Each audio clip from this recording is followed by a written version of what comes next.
Imagine living your everyday life in fear of having an epileptic episode. Walking around with a smile on your face, but all you can think about is when you will have another seizure. This is what Megan Henson has to deal with on a daily basis.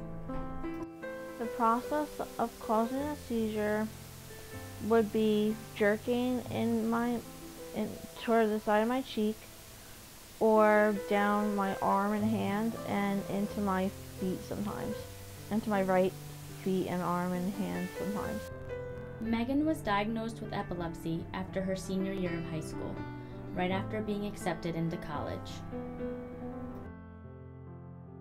Megan's seizures started when she developed encephalitis, which is a swelling and it's a swelling in the brain. And at the beginning, when she wasn't acting herself, she had very bad headaches before we knew what was wrong. And until we realized it was a big problem, she was hallucinating one night, and I rushed her to the hospital, and she had a grand mal seizure. And it's going to be 9 years this August that she's been sick, and she doesn't get seizures like some people could be born with seizures, and it's called epilepsy. She has seizures which were brought on by encephalitis in the brain.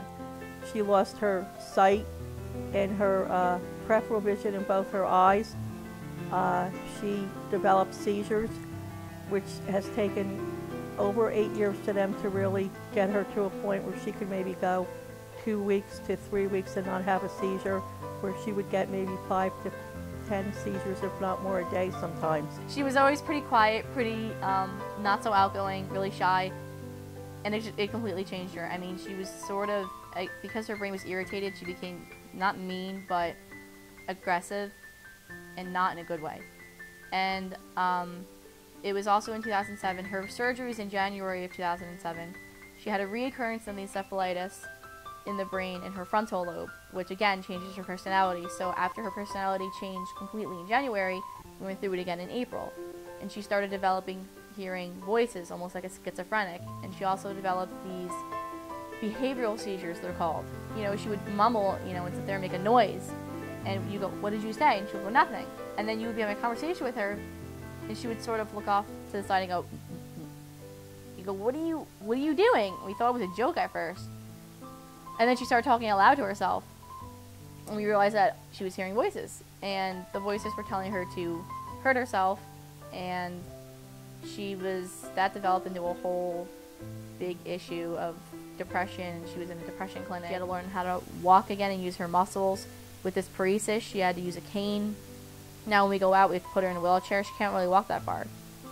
And then with the voices, it was another can of worms, another battle for her. She has to take medicine for the voices, but then the medicine for the voices counteracts the seizure medicines. So in a way, it's sort of, you're picking the lesser of two evils. If the seizures are under control, the voices are out of control. She can't even function with the voices. I mean, and when the voices are out of control, the seizures flare up. It's a catch-22. You can't fix one without damaging the other. Me, I guess, as her mother, I just feel helpless that I can't do anything for her. She was an honor roll student before she got sick, and she was accepted to go to Pace University, which is in Westchester County, New York, for nursing.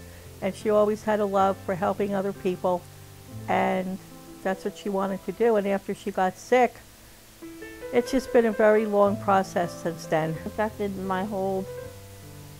it's affected me with pretty much almost everything. Because due to medications, I have to take at least 2 medications for seizures and other medications for different things. What's a person supposed to do? Of course she's going to have behavioral seizures, because who's going to want to know that they can never go to school? Who's going to want to know that 2 weeks before they were supposed to go to college, they don't get to go? Who's going to want to know that they may never marry, or that they may never have children, or never work again? You're going to have some sort of problems, and your brain's going to shut down. Duh. It's enough to make anybody go over the edge. But luckily, she gets a grip on it. We try to support her however way she can. She's pretty upbeat. I would say she's an upbeat person. She is an upbeat person. She's an upbeat person, so, at least that keeps her going. Just a lot of support from her family, and her friends who love her, who have helped get her through this process. If I had one wish, that it would be that I hadn't gotten sick, but well, to a point, I'm kind of glad to a certain degree, only because I feel like I appreciate more than I used to, and I'm not as rude as I used to be. Before I was sick, I was kind of on the rude side, and I was more on the uppity side than I used to be, and I'm more on the polite side now, and I'm nicer than I used to be. So I'm kind of, I don't want to say glad that I got sick, but to a certain degree it's kind of good that I did, because I wouldn't have appreciated life, how life is, and how not to be so rude.